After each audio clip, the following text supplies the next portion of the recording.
Hello student, তোমরা যারা ক্যালকাটা ইউনিভার্সিটির আন্ডারে থার্ড সেমিস্টারের ছাত্রছাত্রী আছো এবং তোমাদের ইতিহাস সাবজেক্টটা মাইনর সাবজেক্ট হিসাবে আছে, তোমাদের জন্য আজকের ক্লাসটা খুবই গুরুত্বপূর্ণ।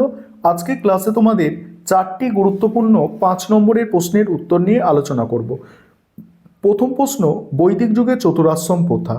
বৈদিক পরবর্তী যুগে আর্যদের সমাজ জীবনকে সুশৃঙ্খল, নীতিপরায়ণ এবং আদর্শানুগ করে তোলার লক্ষ্যে মানুষের জীবনকে যে 4টি পর্যায়ক্রমিক স্তরে ভাগ করা হয়েছিল তাকেই চতুরাশ্রম বলা হয়। এখানে দেখো, এটা অবশ্যই তোমাদের নোটসের মধ্যে প্রয়োগ করতে হবে, অর্থাৎ লিখতে হবে যে জাবাল উপনিষদে এই মানে এই প্রথম বলছে, এই প্রথার প্রথম স্পষ্ট উল্লেখ পাওয়া যায়। এটা মোস্ট ইম্পর্টেন্ট, জাবাল উপনিষদে কিন্তু এই প্রথার প্রথম উল্লেখ পাওয়া যায়। আর্য ঋষিরা মানুষের জীবনকালকে 100 বছর ধরে নিয়ে প্রতিটি পর্যায়কে 25 বছর করে ভাগ করেছিল।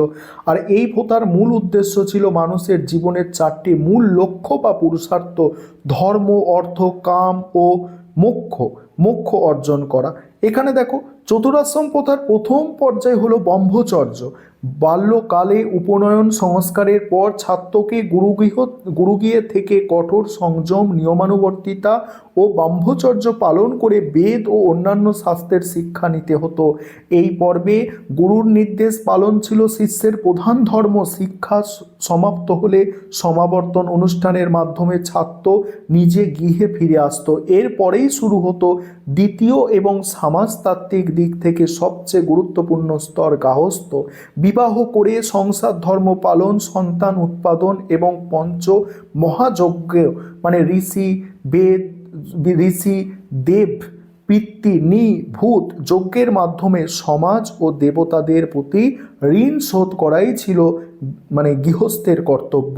মনুসংহিতায় গার্হস্থ্য আশ্রমকে শ্রেষ্ঠাশ্রম বলা হয়েছে, কারণ ব্রহ্মচর্য বা বামপস্ত ও সন্ন্যাস সবই অন্যের জন্য গৃহস্থের ওপরে নির্ভরশীল ছিল।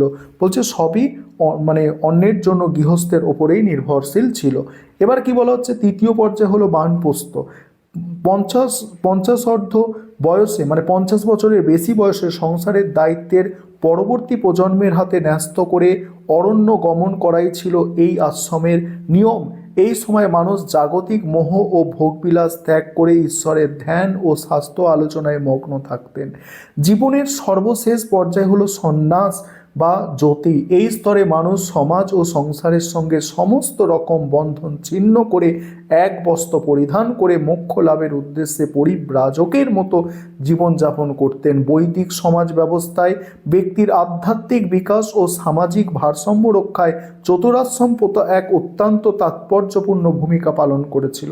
এবার হচ্ছে আজীবিক ধর্ম। পরের প্রশ্ন হচ্ছে আজীবিক ধর্ম। এই প্রশ্নের উত্তরটা দেখো, একটা বিষয় তোমাদের এখানে বলি, তোমাদের জন্য অনলাইন কোচিং ক্লাস চলছে। তোমরা যদি কেউ চাও তাহলে এই সেমিস্টার বা পরবর্তী সেমিস্টারে পেড ব্যাচে অ্যাডমিশন নিতে পারো, বা তোমাদের জন্য স্টাডি মেটেরিয়াল রেডি আছে, তোমরা স্টাডি মেটেরিয়াল পারচেস করেও পড়াশোনা করতে পারো। দেখো, এই প্রশ্নের উত্তর দেখো, খ্রিস্টপূর্ব 6ষ্ঠ শতকে উত্তর ভারতে বৈদিক ধর্মের আচার সর্বস্বতার বিরুদ্ধে যে প্রতিবাদী ধর্মগুলো গড়ে উঠেছিল তার মধ্যে আজীবিক ধর্ম ছিল অন্যতম প্রধান ও দার্শনিক দিক দিয়ে সম্পূর্ণ আলাদা।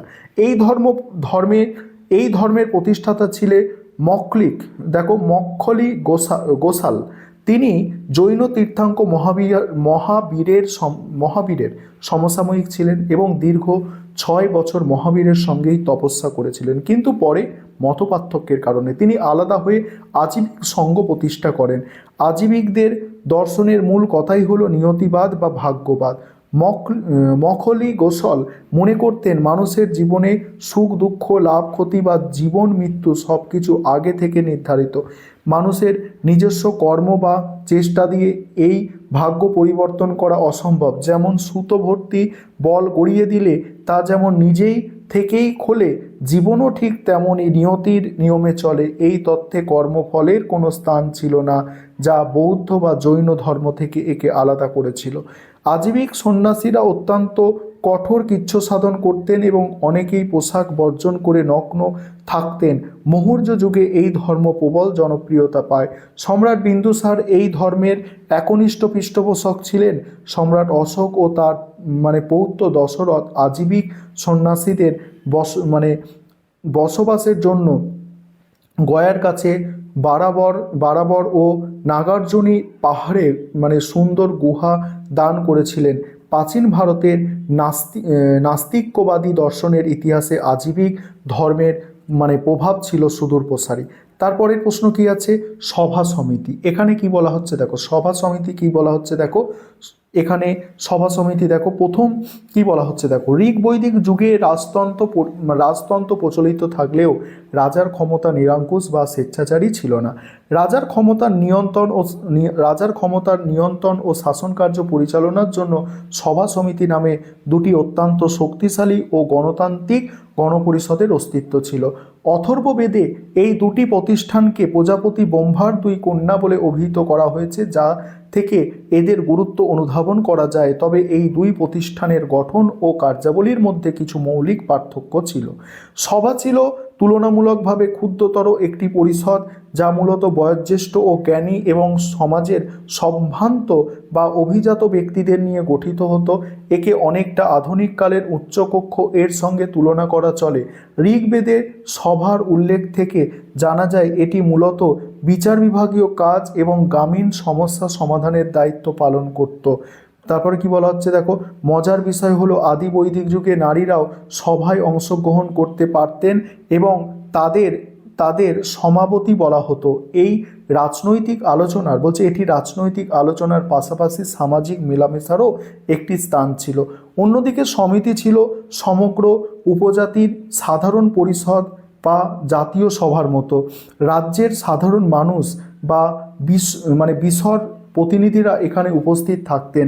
সমিতির প্রধান কাজ ছিল রাজনৈতিক, যেমন রাজা নির্বাচন করা, রাজাকে পরামর্শ দেওয়া এবং দেশের গুরুত্বপূর্ণ নীতি নির্ধারণ করা।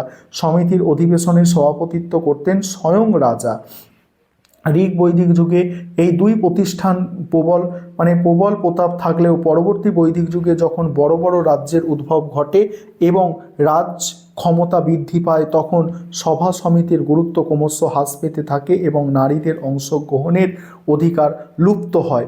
এবারে গান্ধার শিল্প, পরের প্রশ্ন বা আজকের ক্লাসের শেষ প্রশ্ন।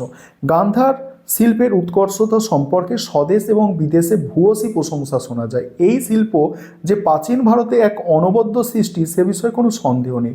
গান্ধার শিল্পের অন্যতম প্রতীক গৌতম বুদ্ধের মূর্তি। এটি শিল্পের নিদর্শন, এই শিল্পের নিদর্শন আফগানিস্তান, পশ্চিম পাকিস্তান এবং তক্ষশিলায় আবিষ্কৃত হয়েছে।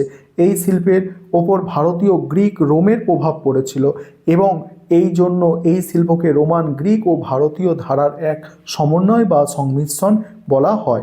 এবার তোমরা দেখে নাও, আমি স্ক্রল করে যাচ্ছি। আর এর পরের ক্লাসে তোমাদের আরও মোস্ট ইম্পর্টেন্ট প্রশ্নের উত্তর নিয়ে আলোচনা করব সময় মতো। এবং তোমরা যারা পেড ব্যাচে আছো, তোমরা তো কন্টিনিউ ক্লাস পাচ্ছ, এবং তোমরা যদি কেউ পেড ব্যাচে অ্যাডমিশন নিতে ইচ্ছুক থাকো, অবশ্যই তোমরা স্ক্রিনে দেওয়া নম্বরে যোগাযোগ করতে পারো।